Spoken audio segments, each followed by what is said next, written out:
Alright, so this is probably going to be a very quick video. I'm heading into the city in about 40 minutes to go check out some apartments, so I don't really have a lot of time to do a bunch of different takes, so we're kind of just going to do one take, very little editing, very little stuff. But Stephen Strasburg has re-signed with the Washington Nationals, and it is a massive deal. 7 years, $245 million. That is a lot of cash. So I'm going to go over the Strasburg deal, what it means for Anthony Rendon in the Nationals' future as well. Remember to leave a like on the video if you guys did enjoy it. Subscribe to the channel if you're new and you enjoy the content. If you love baseball, click that sub button, join the team. Remember to get in the comments section down below. Let me know your thoughts and opinions on the Stephen Strasburg move. Do you like it? Do you dislike it? I'd love to hear what you have to say. And don't forget to follow me on Twitter and Instagram at GiraffeNeckMarc. Links in the description. I'm always talking baseball over there. So, the winter meetings, today is the first day, and we have got it started off with an absolute bang. Like, these winter meetings are almost as good already as last year's winter meetings, and we haven't even gotten through a full day. The big news, of course, like I said earlier in the video, is that Stephen Strasburg has signed a 7-year,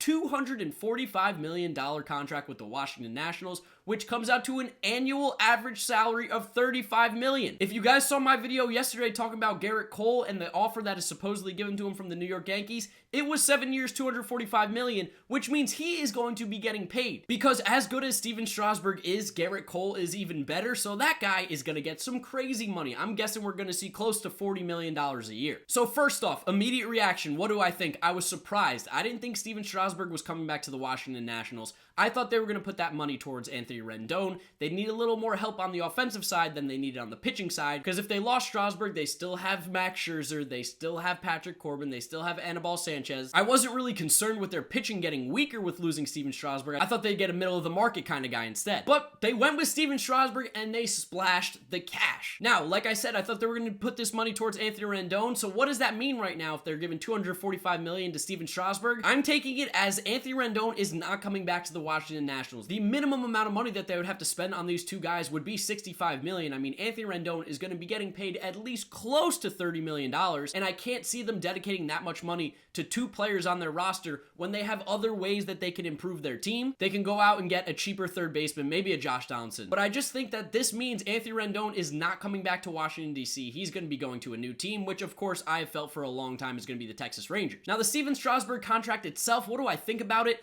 Did he get overpaid? Is it too much money? I don't really know where I stand on this. We saw Stephen Strasburg last year, for the first time really in his career in a long time, pitch a full and healthy season. Like, he eclipsed the 200 inning mark. That's huge for him. We had only seen him eclipse the 200 inning mark one prior time in his career, and that was back in 2014. But since then, he's kind of been sporadic with his injuries. But last year, he was finally fully healthy, and it showed. He had probably the best season of his career. A 3.32 ERA, pitched the entire season, didn't spend a single day on the injured list. A whip at 1.038. He finished 5th in the Cy Young voting. We saw him go absolutely off in the playoffs, was dominant for the Nationals, was the World Series MVP, carried them on their back as a pitching staff. He is a big-time pitcher. He is without a doubt a top 10 pitcher in the game. Maybe you could argue top 5. I'm not necessarily there calling him a top 5 pitcher just yet, but he is without a doubt a top 10 pitcher in the game. And the Nationals are paying him that way, and honestly, I don't have a problem with it. It was probably unrealistic that they were going to get Strasburg and Rendon anyway, and if they thought that they didn't have a chance at either of them, they had to really shock them and come at them hard and heavy with a whole lot of cash. I think Rendon would have been a better choice, but Stephen Strasburg is still a very good player. At least they didn't lose both of them, right? Because if they lost both of them, that's a big blow. It's a blow to the pitching staff, it's a blow to the offense. But they got Stephen Strasburg, they secured one of their stars back again. The hype was around Bryce Harper last year getting the money. They saved it, they went after Stephen Strasburg, they won the World Series, they're bringing the World Series MVP back. I'm okay with it. Stephen Strasburg is going to end his career playing for the Washington Nationals. He's going to be a Washington National for his entire career. He's probably going to go down as the best Washington Nationals player of all time, and that's what the ownership and Mike Rizzo, the GM, looks like they wanted to do. They wanted to secure him,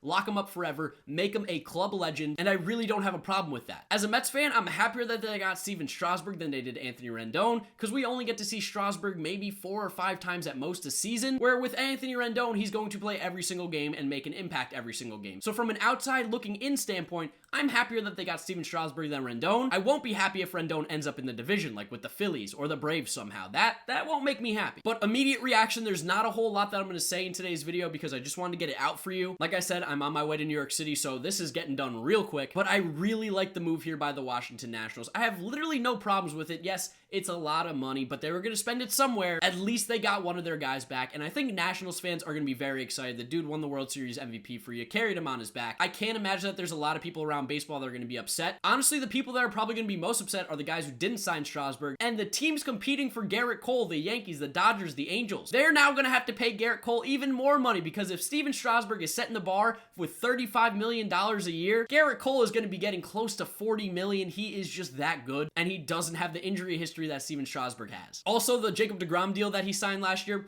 looks better and better every single time another pitcher signs for so much money. That's pretty much all the news we have today. If there's anything else that happens throughout the day, you're not going to see my video until tomorrow because I'm not going to be home. But I wanted to get this out for you because this is some huge news. The number 2 free agent, or at least the number 3 free agent on the market, was taken off today. The Washington Nationals re-signed their guy, Stephen Strasburg. I'd love to know what you guys think about it down in the comment section below. Do you think it's a good move? Do you think it's a bad move? What's your thoughts and opinions? Remember to leave a like on the video if you did enjoy it, as well as subscribe to the channel if you are new and you enjoy the content. Remember to follow me on Twitter and Instagram at GiraffeNeckMarc, links in the description. And I'm going to wrap up today's video right there. You guys know the drill. YouTube recommends you watch this video right here, as well as this is my most recent upload. So click through those if you have not yet seen them.